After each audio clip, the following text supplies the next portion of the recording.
It's a really, really strange story, actually. So I was in Istanbul, where I live, and I was looking for Iranians who had escaped. I met this guy, Sajjad Khorakami, who is this amazing journalist. We got talking, and he mentioned that he was the guy who had broken the story about Mahsa Amini's detention, and that he was still in contact with and had a lot of detail about exactly what had happened around her death. So I said, let's work together. That story began in September last year, when Sajjad Khorakami, an Iranian journalist who'd recently left the country, saw a post on social media about a woman who'd been brought to a hospital in the capital, Tehran. From that, he realised there's something happening here. A woman's been taken into the hospital. She'd been hurt. She'd collapsed while she was under the care of the Iranian morality police after she'd been arrested. So he tries as hard as he can to verify the details of what's happening. But the regime really, really quickly starts denying that anything's happened. And then all these journalists are trying to figure out exactly what's happening. But it's all really, really chaotic at this stage. So Sajjad then realises that this is really important, and he calls a friend to go and check on it. He speaks to Mahsa's brother, Kiarash, who was there, and then puts Sajjad in touch with them. Sajjad then started posting on Twitter about what had happened. And then the news started filtering out. Street protests in Iran over the death of a woman in custody. Lors d'un autre rassemblement après la mort de Mahsa Amini. El detonante de las protestas es la muerte de Mahsa Amini. بعد وفاة الفتاة مهسا أميني. Her name is Mahsa Amini, and she was just 22. On the 16th of September 2022, Mahsa Amini died after being arrested by the Iranian morality police. Her death sparked protests across the country.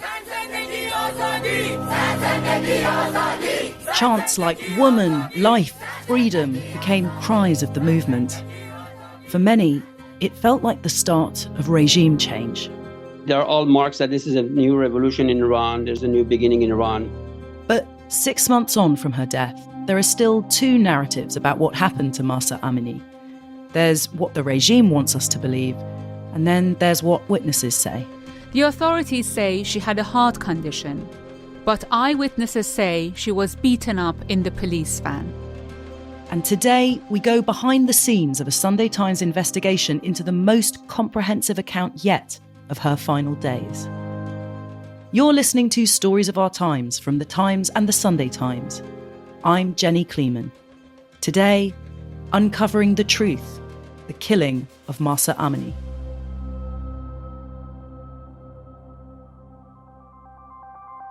My name's Louise Callaghan, and I'm the Middle East correspondent for The Sunday Times. Louise, you've reported from Iran before. Tell us about your last visit there and what it's like as a woman, how you're expected to behave when you're in Tehran. Well, the last and only time I was in Iran was just as the pandemic was starting. So that was actually during Iranian parliamentary elections, and the regime had given me a 3-day visa. They do that to journalists because they don't want them to come, so they'll really limit the amount of time that you can spend there. But on the 3rd day that I was there, then all the flights closed because of the pandemic. So I was amazingly lucky and got stuck there for, I think, about 3 weeks to a month or something. And I really quickly learned what it is that all Iranian women know, which is that depending on where you're walking in the city, you can dress differently. So a lot of Iranian women walk around with their headscarf around their shoulders. And then when they see a green and white van, which is what the morality police have, then they pull it back up again when they're walking past. There's certain areas of the city that you know where they hang out. So you kind of automatically, even if you're in a taxi, you're going up to a certain roundabout, you'll pull your hijab up and you'll let it fall when you leave. And you haven't been back since. That was your first and only time there. Yeah, they don't seem really keen to have me back. I've applied for visas since. I've been rejected once. I'm very much hoping that I'll be able to go back again. But the Iranian regime have not been keen to have journalists come, especially since the protest started. That meant that you had to report this story remotely and somehow get more truth than perhaps you would have got if you were within the country. Yeah, it's an incredibly difficult situation. I mean, You always think that on-the-ground reporting is the most important thing. If you can go to a place, you can speak to the people, you can really get a sense of how a story played out. Doing it remotely, especially with this language barrier and with the passage of time, is incredibly difficult. So Sajid and I just knew that we had to go back to basics. We went back to all of the original interviews, all of the original statements that he made and that were made by others at the time. We went through everything, started to construct a timeline of exactly what had happened around Mahsa's death. Then we tried to go back to all the people who had originally spoken, reach some more people who actually hadn't spoken out yet, and then try and add all that in together to build the most comprehensive picture so far of exactly how Mahsa Amini was killed.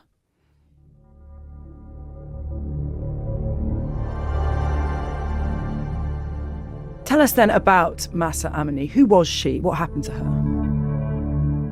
So she's 22 years old. She's from the Kurdish majority city of Sakaz, which is in the west of Iran. And she had been on holiday with her family, including her little brother Kiarash, who's 18, in the north of Iran. As they were driving back, the family, her mum and her dad, her brother, stopped off in Tehran. They were going to do some shopping, see their relatives there. And in the city that they're from, there's fewer restrictions in some senses in terms of what women can wear, and the morality police aren't on the streets in the same way. But Mahsa was dressed really conservatively. That's the thing. She's wearing a long black and white patterned cloak, she's got a black headscarf on and white trainers. And so they were just going out shopping for the afternoon. Why was she arrested? So as she left the metro station, she walked smack bang into the morality police, and they stopped her and they said that she was dressed indecently and that she would have to be taken to the police station for a hijab tutorial. What is the official version of events? The official version of events is that Mahsa was detained. She goes into the police station and is absolutely fine. The Iranian regime released this very cleverly edited video montage of CCTV from inside that police station, which shows her walking in, looking fine, walking around inside this main hall, and then collapsing for seemingly no reason. And then they give the impression that very, very soon after there's medical help and she's taken to hospital, where unfortunately it's shown that she died of a heart attack. And did people accept this official version of events at the time? She's a 22-year-old, otherwise healthy woman. Is she going to die of a heart attack?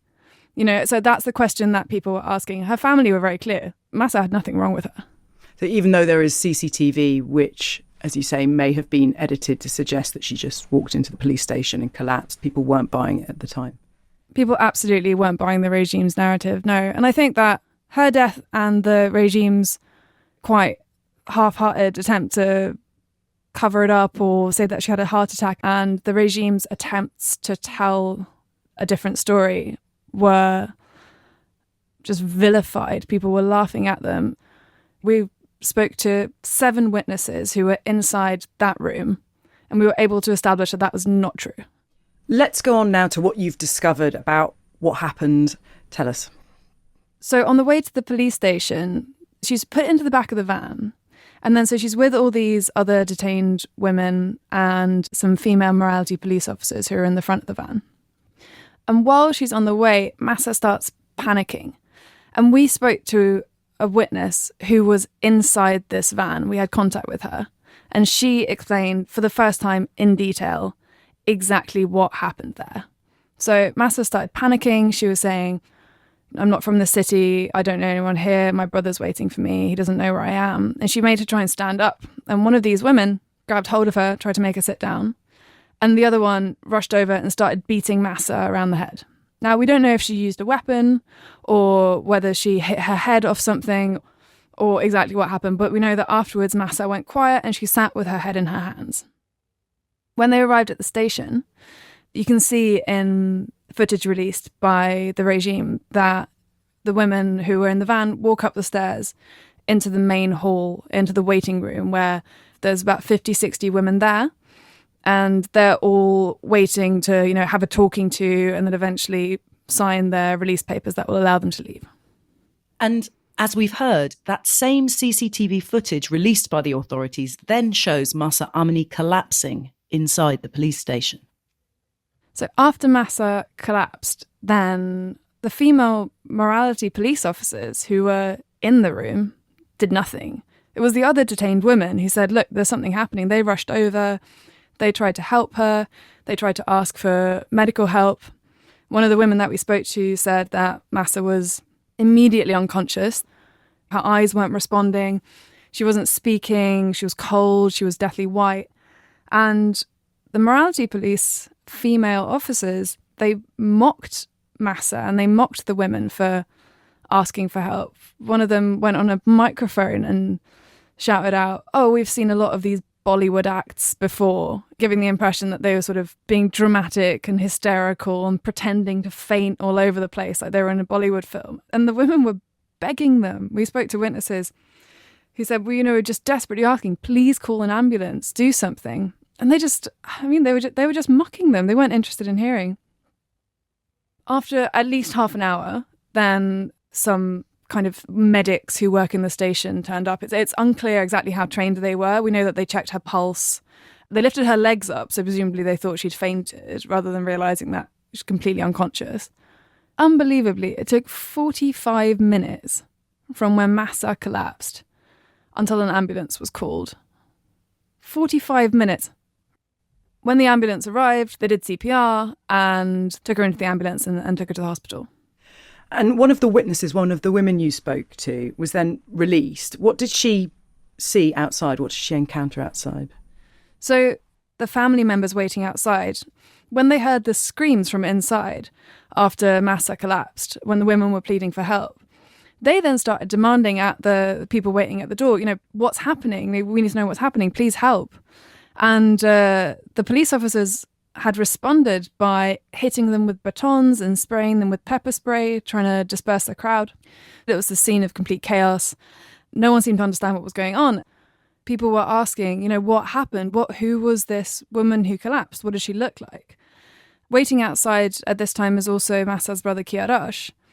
And he's asking and asking. He's trying to figure out, is that my sister who went out in the ambulance?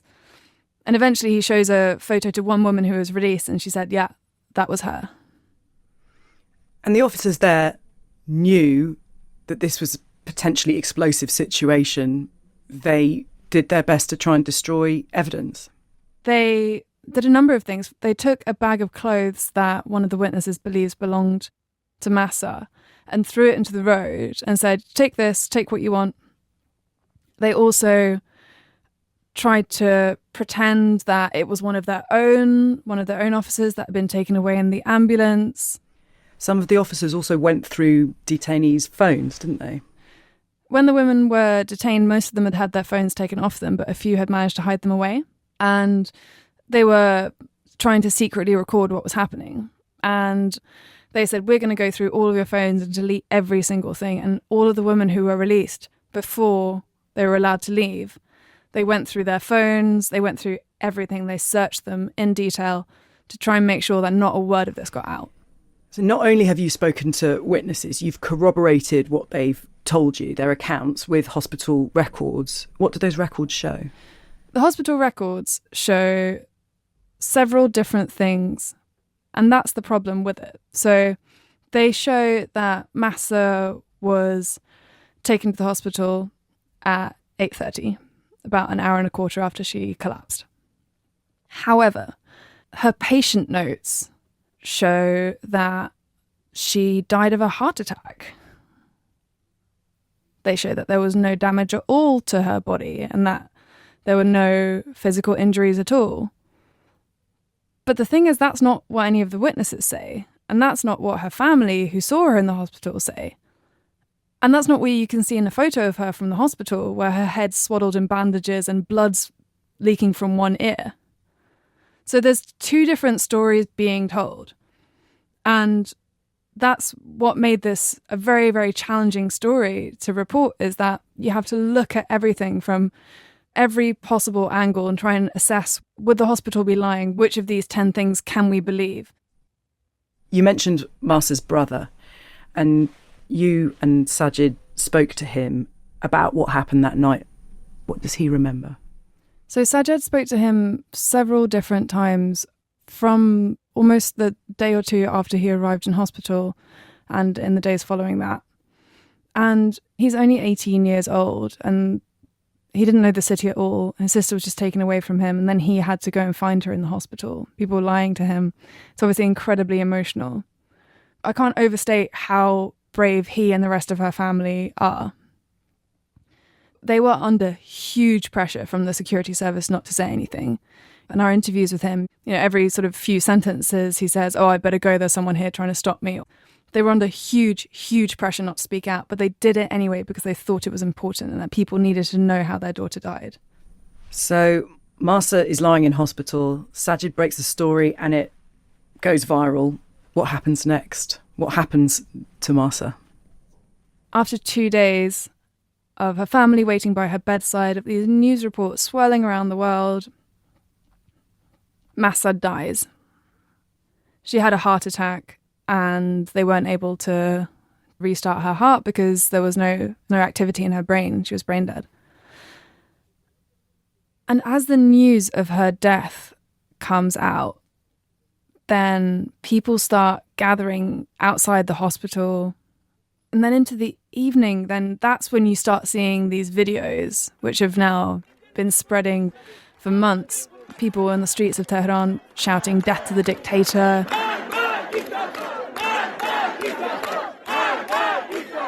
The next day, she's buried in her hometown, and then the protests, they keep spreading. They keep growing, and despite the regime's attempt to stop them by killing protesters, by arresting people, by pumping out disinformation and false narratives, they keep growing. On Arba'in, the 40th day of mourning, tens of thousands flocked to Mahsa Amini's grave. Human rights groups estimate at least 342 protesters have been killed in just 2 months. It's been 4 months since protests broke out in Iran. Both sides are hardening their positions. Neither side will give in. Louise, having sifted through so much detail of what happened to Mahsa, what has shocked you the most? The detail that's always going to stick in my mind, and that when I heard it, I was really, really shocked, is where the female morality police officer goes on the microphone when Mahsa's lying on the floor, completely unconscious and unresponsive, and says, "Stop acting like Bollywood actresses." I just thought that real kind of heartlessness, and especially as something to me really horrifying in the fact that they're women. This is women doing this to other women. The Islamic Republic, the regime is controlled by men, sure, but women are willing participants.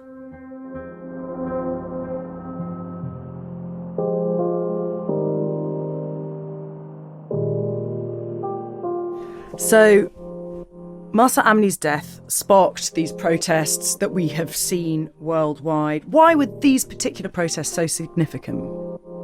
I think they're so significant because they have touched people, men, women, rich, poor, living in the countryside and cities. They're just so much more far-reaching than other protests that we've seen. In previous years, there have been big protests in Iran, but it's been mainly economically very disadvantaged people, and they've been in reaction to things like rises in the price of bread or petrol. Mahsa's death, it hit a nerve among men and women and among people who lived all over the country because Mahsa's just like any girl. Everyone in Iran knows someone like Mahsa, and it could have been them. That's what people have told me so many times. Even older men and women that I've spoken to, or people have told me about, my Iranian friends have told me about their parents who've never felt invested in any of the protests that have taken place before. And now they think, well, actually, it could have been my child. And also, the fact that she's Kurdish is also a really important thing because it meant that it was very emotionally resonant in the Kurdish areas. So even though she was killed in Tehran, there was this real kind of emotional connection from that part of the country. So that meant that the spread of the protest just immediately had a really wide scope. It made global news. the world was watching for a long time. We're not hearing about the protests so much. Why is that? Are they still happening 6 months on? They're still happening, but they're on a much smaller scale. The return of a familiar chant. After weeks of calm, demonstrations in Iran have made a comeback. It marked 40 days since authorities publicly executed 2 men for their involvement in the protests. They're now more in response to individual acts of cruelty from the Islamic Republic. And also, of course, the regime does an incredible job in repressing news of protests and news of things that are happening. So their kind of information machine has also gone into overdrive. You talk about how these protests involved a huge variety of people and how some of the people were quite young. There were some quite young girls involved. In this video, filmed near the capital Tehran, Iranian schoolgirls, many without their heads covered, throw objects at a man and chase him away. We know that in recent months, Iranian schoolgirls have been in the news again. Tell us about that. Yeah, it's this incredibly opaque story about schoolgirls who've been poisoned. The shocking images of Iranian schoolgirls gasping for breath after possible gas attacks. First, we smelt gas in the classroom. Then one of the students became nauseous and dizzy. I feel pain in my chest, and when I walk, my legs shake a little. My entire body feels very numb, and so I can't walk. They happened in several different cities over a period of time. They are relatively widespread, but it's a bit unclear as to how much they're still going on. What is clear is that clearly they actually have been poisoned. So there's been really, really good reporting done on this, particularly by Iranian journalists who've spoken to many schoolgirls who had the same symptoms, and it does seem to have been a problem. And what has the regime said about these poisonings? Well, the regime has condemned the poisonings in the strongest terms. They've said they're going to hunt down whoever's responsible. Although the poisonings were first reported in November, Iran's supreme leader, Ayatollah Ali Khamenei, only addressed them in a statement last week. They must be condemned to severe punishments. It's a serious and unforgivable crime. There will be no amnesty for them. But his condemnation came after statements from other members of the government that played down the poisonings, including those from the Deputy Interior Minister, Majid Mirahmadi, whose department is overseeing the investigation. Over 99% of this is caused by stress, rumours and psychological war started particularly by hostile TV channels to create a troubled and stressful situation for students and their parents. The regime has said it's not them and that they're trying to find out who did it. It's very hard to calculate exactly who's behind it. Last Saturday, the state-run news agency IRNA reported that over 100 people had been arrested.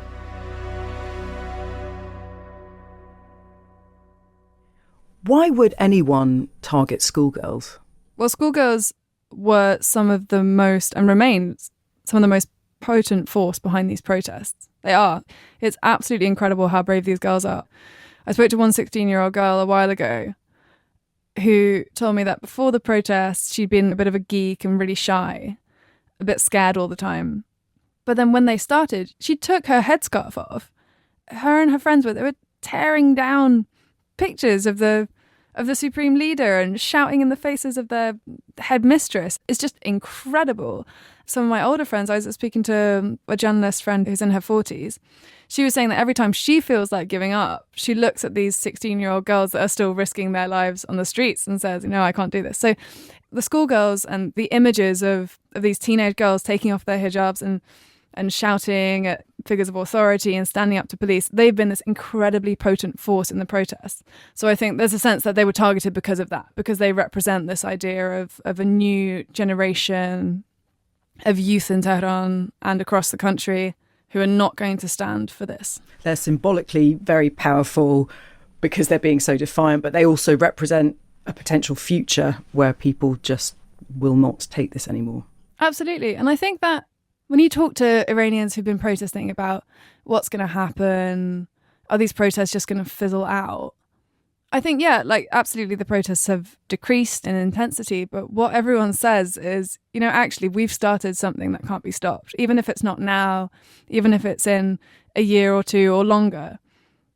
A whole generation now of young people are going to grow up with the knowledge that actually mass protest is possible and like a level of change is possible, and that the future might look different. So while there was this momentum 6 months ago embodied by all of those protesters defiantly going out on the streets, we shouldn't necessarily think that because the protests have died down, that means hopes of a revolution have. Yeah, absolutely. I think that hope is very much still alive. I've been covering the Middle East for 7 years now, and until these protests began, I had never, ever heard a word of hope from any of my contacts in Iran. They would just never. Every time there would be new protests, it would be the same sort of, people are angry now, but what's it really going to change? Or what's the point in fighting? I might just move abroad, or this kind of thing. And now there is real hope.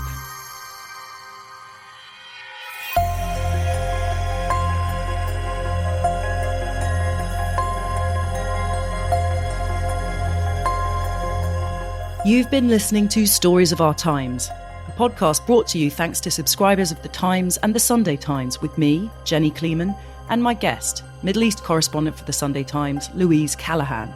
You can keep up to date with Louise's work at thetimes.co.uk or in print on Sundays. And if you're a subscriber, you can go online to find a step-by-step timeline of what happened to Mahsa Amini and learn more about Louise and Sajad's investigation in last Sunday's edition. The producer was Sam Chantarasak, the executive producer is Kate Ford, and sound design was by Matthew Peaty. If you can, please leave us a review, it'll help others find us. See you again soon.